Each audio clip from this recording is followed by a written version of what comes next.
So, kamusta mga ka-Fury? Ito nga pala si Melenggera. I am in war. At ngayon mag-unboxing tayo ng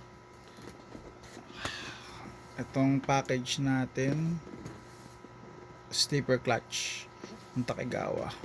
Okay, Takegawa sleeper clutch. Okay, so bago ang lahat, hindi pa nakapag-subscribe sa channel ko, syempre mag-subscribe naman kayo para naman matulungan nyo ako mag-grow tong page natin. At sana naman na matulungan nyo ako sa YouTube algorithm para lagi mai-up sa mga viewers. Okay, so ngayon, simulan na natin tong unboxing. Pero bago ang lahat, tignan muna natin tong dalawang klaseng clutch basket dito sa harapan natin. So, meron tayong dalawang klaseng clutch basket sa harapan natin. Ito yung stock. Mapapansin nyo, ito yung stock. So, ang stock, ito naman yung stock, ano lang yan, 5 lang nakalagay dyan na clutch lining sa 4 na plate. Okay, stock yan. Tapos, ito naman yung Takegawa na primary. So, lighten lang siya. Hindi katulad ng primary ng stock natin, may malaking secondary gear na lalagyan. Secondary housing, pero ito wala na. Ito naman yung Takegawa. Okay, ito yung Takegawa na basket. Mapansin yung 6 disc to. So mas mataas siya compared dito sa stock. Ayun, mapapansin nyo, mas mataas siya. Okay, kasi 6 disc.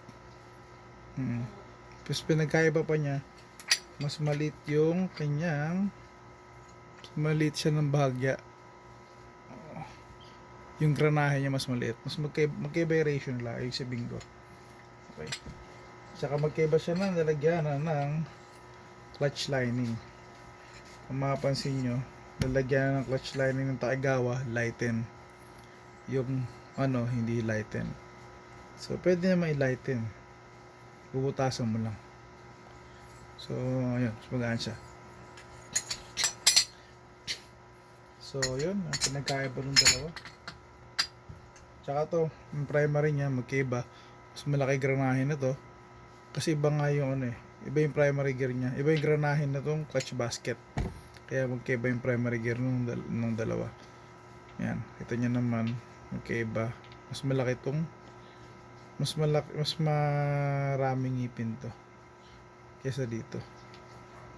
Mas konti pa lang ngipin ito kaysa dito. Hinabol lang sa laki. Pero mas konti ang ngipin nito kaysa sa stock. Okay. So, yun. Dahil na pag-usapan natin yung stock na yan. Ngayon punta tayo ngayon sa unboxing ng Takegawa. Okay, Takegawa natin na sleeper clutch. So, ano ba naman itong Takegawa sleeper clutch ito? Okay. So, pasok to sa Fury pang KSR Z125 to, pero sa Fury natin gagamitin. So, una nakalagay, wow, hindi natin makakalimutan tong gasket. Ayan. Manual, may manual. Ang magaling magbasa ng Hapon dyan, manual. So ayan, nakikita natin kung saan siya pwede. KSR Pro, KLX, tsaka Z125. May Z125 tayo. Pwede tayo dyan. Z125. Yan, sa gilid to. Oops, may nahulog na sticker. Kasama sticker. Uy, may catalog. Ano nakalagay sa catalog na to? Pang Z125 na catalog. Z125 Pro Custom. Exhaust, steering, brake lamp, interior. Ewan ko saan to. Uy, pipe. Ito nyo naman yung pipe niyan. Pipe. Uy, may floating rotor disc. Kan ba yan? Floating rotor disc na yan. Ay, mahal. Ano? 27,000 yen, halos 13,000. Medyo may kamahalan mga idol. Okay. Iba pa makalagay dito. Ito naman yung parang karga niya. Okay. Z125. Pero hindi hindi ito big valve kit. Ano lang siya. Stock bore pero naka gamit ng F icon. So naka throttle body tapos cams. Mukhang 59 to. 59 yung karga. Mas mahal to. Magkano yan? 36,000, 18,000 pesos to. May QR code. Available siya 138cc tsaka 178cc. Tapos N20 yung kanyang cams. May crop reading na rin. Yun nga. Maganda yung reading nung 178 nagka 12,000 RPM. 12,000 horsepower at 8,000 RPM peak. Medyo maganda yung torque nun. Pero hindi to kargado kasi hindi siya all out. Pero gusto ko to. Yung total body, mahal nga lang 35,000. Oops, ito yung clutch. Uy, ito siya. Ito nyo naman yung natin. Ay, yung slippery clutch. Okay. Meron ding 6 speed. Meron ding starter. Okay. So, move on tayo mga idol. Move on muna tayo sa ating so ang daming lalagyan.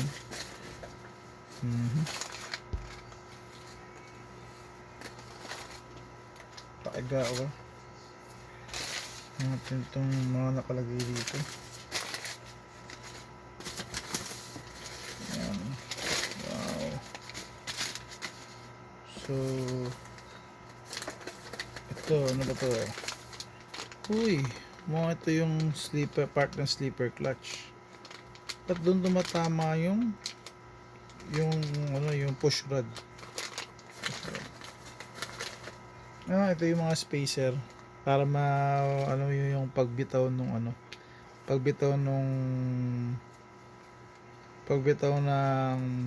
sleeper clutch para hindi maramdaman yung makina. Meron siyang conical washer.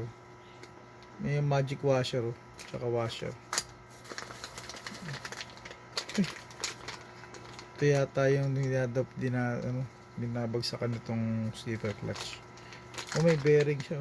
Galing. Ayaw kayang gayahin to. Tingnan natin. Okay. Oops. Meron siya pares to. Ano ba to? Kaya ng gunting.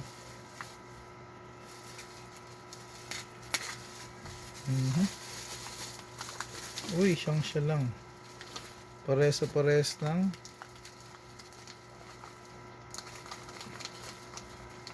Pares lang. Nung kanina.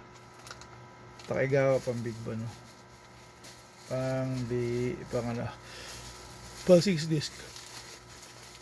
Pares lang. Uy, may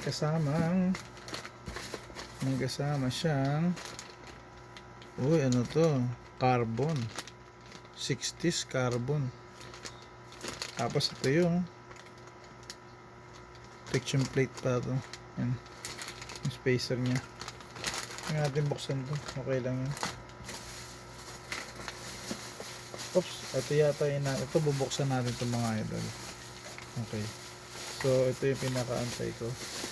Ito pala yung kanyang bagong. Okay. Ito yung natin. Ito yung clutch basket ng sleeper clutch. Okay. Sabihin muna natin itong mga ito. Sa gilid. Okay. Sabihin natin sa gilid itong mga ito. Ito ibubuksan natin. Buksan natin ito.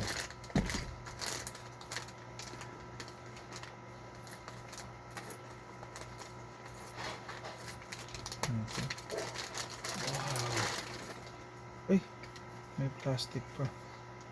So, plastic pa to.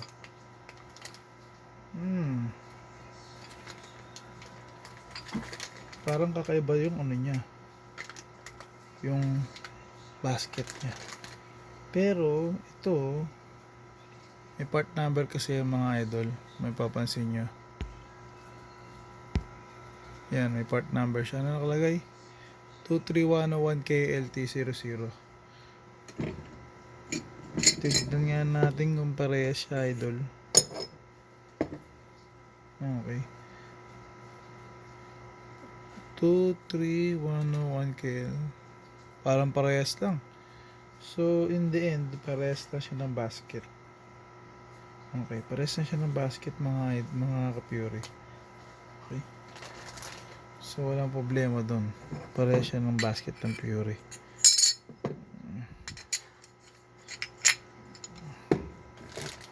Ito na yung bagong box natin. Uy,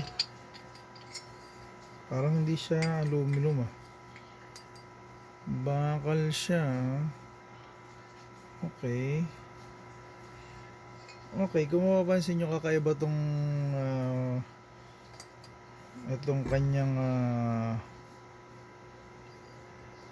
ito dito. So magkaiba sila. Yan, mapapansin nyo, mas mahaba. Tapos may ridge sa ito. Ito yung ano, yung pinag-islipan ng clutch. Yan yun. Okay, ito sa stock wala. Pansin nyo, sa stock wala. Hindi siya parehas. May part number din siya. Ayan. Ito, part number. Ito nyo, may part number. May part number siya. Okay. Kumpara nga natin. Hindi ko maalala pala kung Takegawa to. Totoo lang. Ito. Hindi ko alam kung Takegawa to. Baka ito yung badya. Hindi ko maalala. Pero yun nga. Hindi pwedeng lagyan to ng ano, ng ganito. Tanyan. So parehas naman siya. Yung ano. Tingnan natin kung mas mataas to. Okay. Sigurado akong Takegawa to kasi mataas. Kasi kung hindi Takegawa yan, mababa lang yan. So Takegawa to. So yung design na itong bagong ano, slipper clutch, hindi siya alloy, parang bakal siya. Parang bakal to kumpara rito. Tapos mas mataas siya. Yun o, mataas siya to accommodate syempre yung slipper clutch. Okay. Ang napansin ko rito, slipper clutch. Tignan natin.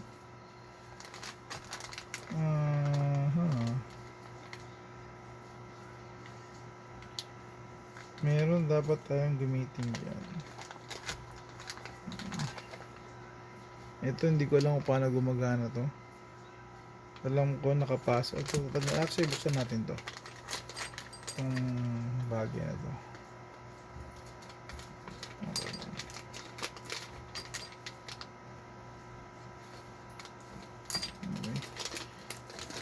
Pagkakaalam ko ay nakalagay yan dito. Yan o. Dudulas dapat yan. Tama ba? Balik na rin nga natin.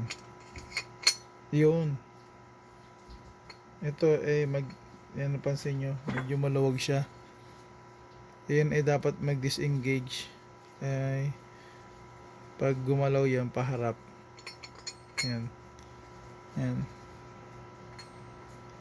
Yan. Para aangat yan. Pag napuwersa, aangat yan. Pag umangat yan, tutulak yan. Doon mawawala yung engine, ano niya, yung engine brake. Ganun kasimple lang. Pansin nyo yun. Pero dito sa Takegawa na luma, tingnan natin kung pwede. Abay, pwede din.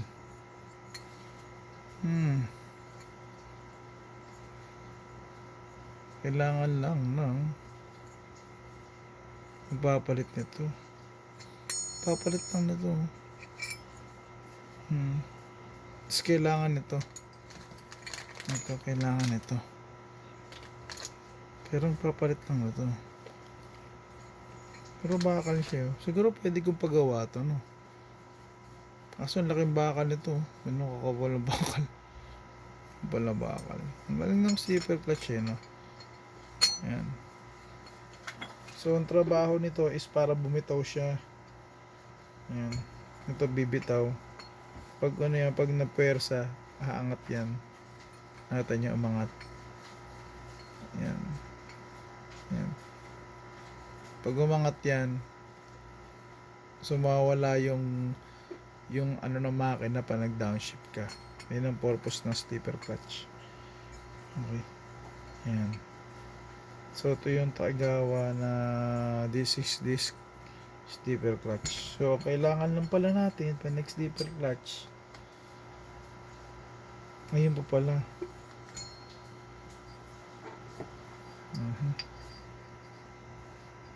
Magkaiba siya ng itsura. Okay. Mapapansin nyo, magkaiba siya ng itsura. Ito parang bakal to.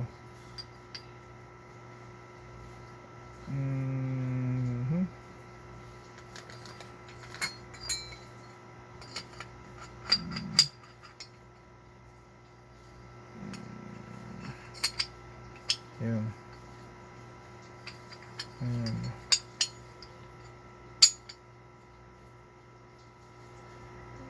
Ayan. Oops. Tama ba yan?